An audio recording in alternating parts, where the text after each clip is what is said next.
Hello guys, welcome back to the GSMC Hoops and Heels Women's Sports Podcast, brought to you by the GSMC Sports Network. We just got done talking about the results from the Asian Gymnastics Championships, and we're now going to move on to our first segment where we talk about the Prefontaine Classic recap in Eugene, Oregon. So this competition is part of the Diamond League, and it was held on Saturday. I've talked about the Diamond League meet before, but I never really explained how it worked, and it can be kind of confusing, to be honest, since there's a lot to it.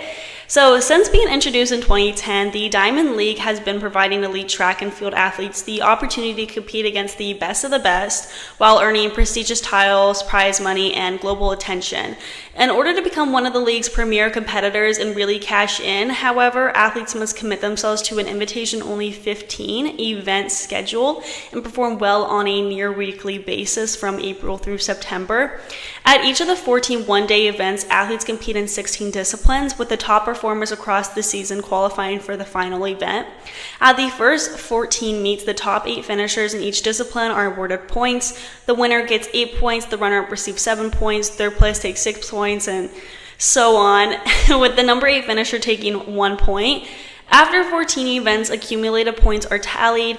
Based on total points, the top 6 field athletes, top 8 performers in the 100 to 800 meter events, and the top 10 from the 1500 meters and long distance events qualify for the season-ending championship event, which is, the 15th meet. At the final event, which takes place over 2 days, the Uber Elite Field of the Year's top performers compete for 32 Diamond League titles, 1 man and 1 woman in each of the 16 disciplines. Along with a diamond trophy for each grand champion, the titleists also take home $30,000 and a wild card for the World Athletics Championships. So here are the other meets that are coming up. May 30th in Norway, June 2nd in Sweden, July 7th in Paris, July 12th in Monaco, July 20th in London, August 22nd in Switzerland, August 25th in Poland, August 30th in Rome, September 5th in Zurich, and September 13th to the 14th in Belgium. So let's talk about May 25th's meet. A huge record took place at this meet. It was super exciting. So I'm just going to go ahead and pull up the scores right here. Okay, so Beatrice Chebet became the first woman to run the 10K in under 29 minutes, as she set a new world record with a time of 28 minutes and 54.14 seconds. The previous record holder, Lettuce Bet Giddy, ran the 10K in 29 minutes and 1.03 seconds in 2021.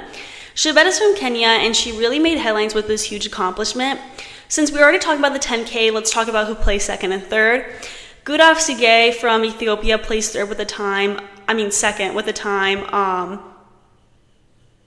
of 29 minutes. My brain just paused for a minute. That was so weird. With a time of 29 minutes and 5.92 seconds. And then Lilian Kasa Rengaruk, also from Kenya, placed third with a time of 29 minutes and 26.89 seconds. They all had a biggish gap in between them, so it was clear who the winners were. And when I say biggish gap, I don't mean it's a huge gap, but it's so difficult to talk about gaps in between certain events, because when it's sprinting, a little split millisecond will actually be a pretty big gap, things like that. So it's just hard to explain all that, but there was very much clear winners in this event. We're also going to be talking about the 100 meter 5K, 100 meter hurdles, 800 meter and 3000 meter steeplechase event. And then for the field portion, we're going to talk about the discus throw and the pole vault. Starting with the 100 meters, because I'm really excited to talk about this one. One of my favorite runners placed first. Sha'Carri Richardson, oh my gosh, I was about to say Sharika Jackson. That would be crazy. Sha'Carri Richardson from the US finished first with a time at 10.83 seconds. Julian Alfred from St. Lucia followed her in second at 10.93 seconds. Then at third was Dina Asher-Smith from Great Britain with a time of 10.98 seconds. And then also from Great Britain was Daryl Nita in fourth at exactly 11 seconds. And then at fifth place was US runner Melissa Jefferson at 11.02 seconds.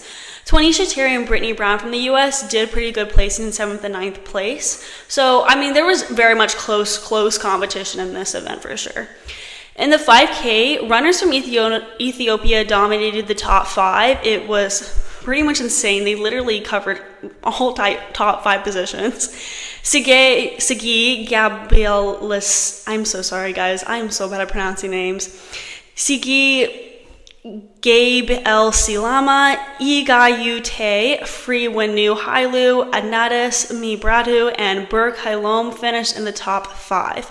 Their times were, and in order of the places, 14 minutes and 18.76 seconds, 14 minutes and 18.92 seconds, 14 minutes and 20.61 seconds, 14 minutes and 22.76 seconds, 14 minutes and 23.71 seconds. I am so sorry. I am looking at this picture and that 5th place position right there, that is the 6th place time of the person that got 6th place. But the 5th place time of Burke Halem was 23.71 seconds. So I'm sorry for that incorrect representation on the screen there. Okay, so now let's talk about the 100-meter hurdles. I love watching this event because it is so insane to me how these runners can run that fast, and then on top of it, they have to jump over the hurdles. Like, it's so satisfying to watch. Also, sometimes makes me scared for them because if you hit your ankle on those hurdles, it hurts so bad, and you're going at that speed. So, like, just think about all that power you have. Anyway, in first place was Serena Sambo-Mayela from France at 12.52 seconds. In second was Jasmine Camacho Quinn from Puerto Rico at 12.54 seconds. And the third place was Tonia Marshall at 12.55 seconds. And literally look at that difference between second and third. That is insane. At fourth was Devin Charlton from the Bahamas at 12.63 seconds, and in fifth was a tie of Alicia Johnson from the US and Danielle Williams from Jamaica at 12.65 seconds. I am a bit surprised that Danielle Williams didn't place higher. Fifth is still super amazing, don't get me wrong, but she is a 2-time world champion Olympian, so I would have thought she would have been the top 3. I feel like we've all heard her name before. Even if you're not a big track and field fan, like, you probably have heard Danielle Williams before. Now, let's talk about the 800-meter event. This kind of seems random, but this is also one of my favorite events to watch because it's 2 laps, so it's considered long distance, but it isn't that long of a race. I don't know, it's just interesting. You have to have that, like, perfect mix of sprinting abilities and long distance running abilities. In first at the meet was Keely Hodgkinson from Great Britain with a time of 1 minute and 55.78 seconds. And then in second, super close, was Mary Mura from Kenya at 1 minute and 56.71 seconds. And third was Gemma Riki from Great Britain at 1 minute and 57.45 seconds. At fourth was Nia Atkins from the US at 1 minute and 57.98 seconds.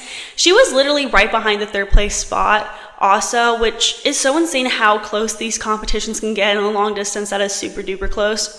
And fifth was Halima Nakaya from Uganda with a time of 1 minute and 58.18 seconds. It kind of is surprising how close the times can get. Like, it's very difficult to decipher who exactly is in what position sometimes when times can get that close. I don't know. I don't know. Whenever I'm watching track in general, my mouth is always dropped to the floor because the athletes are so fast. Like, they look like they're sprinting when they're doing long distance races, which is insane to me. Also, a little funny story, when I was looking at these times, I did not see the 1 minute on them first before I saw them, so I literally was like, wait, the top 5 people did the 800 2 laps around the track less than a minute. I was like, that's no way, no shot. Anyway, random story, but it makes sense that it was less than 2 minutes, not less than 1 minute. Anyway, moving on to the 3000 steeplechase. Wow. This is also one of my favorite events to watch because it is so different from literally any other event. I'm just going to mention the top 3 finishers here. Peruth Shamutai from Uganda placed first, clocking a time at 8 minutes and 55.09 seconds. Beatrice Chebet from Kenya. Oh my gosh, I am so sorry. I cannot pronounce words sometimes. placed second with a time of 8 minutes and 56.51 seconds. And then third was Faith Sherotich, also from Kenya, at 9 minutes and 4.4945 seconds. Big gap there. I'm a huge fan of Beatrice Chebet. That is why I kind of wanted to mention this event. She won gold medals in the 29 World Championships and 2018 African Championships, and silver medal at the 2023 World Championships. So I've been watching her for quite a while, and she always has been that competitor that is so fierce and impressive to watch. She just keeps getting better, and I feel like she just always gets better and better, and I'm excited to see her in the next meet. Now, let's talk about the field events. Let's start with the discus throw. Valerie Allman placed first in the distance of 63.36 meters. Yime Perez from Cuba was literally right behind her at 63.25 meters. There was a pretty big gap between first and second to third place. Jorinda van Klinken from the Netherlands placed third with 64.88 meters. And then the fourth place finisher was very, very close at 64.69 meters. And that was Sandra Elkašević from Croatia. At fifth, there was a bit of a gap, and Christian Pudenz from Germany stood that position with 62.24 meters. Sometimes the discus can be super close competition, and then sometimes I feel like there are a lot of gaps in between places. This meet was particularly interesting because there were some gaps and there was some close competition, and of course when you have first and second being close competition, it's more interesting to watch. The last event we're going to talk about is the pole vault. The pole vault is such a unique event. For a pole vault, you need that insane mix of speed, strength, explosiveness, body awareness, gymnastics, and that fearless mindset. And to have all those skills is just absolutely insane.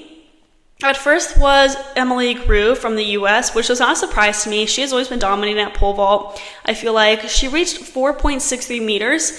Second place, there was a tie. Katie Moon, also from the US, and Robayais Peinado from Venezuela tied at 4.53 meters. And third, there was another tie at 4.43 meters. Gabriella Leon from the US and Bridget Williams, also from the US, finished in third. And fourth was another tie between Anika Newell from Canada and Rachel Baxter from the US at 4.28 meters. There was a lot of US competitors in the pole vault event, but they did pretty well overall, even though a lot of the places ended in ties, but that is just what happens in a lot of the field events, especially pole vault. So we're now going to move on to our next segment, which is the one that you do not want to miss. I am super excited. We're going to be talking about the results from the CrossFit semifinals in the North American West region.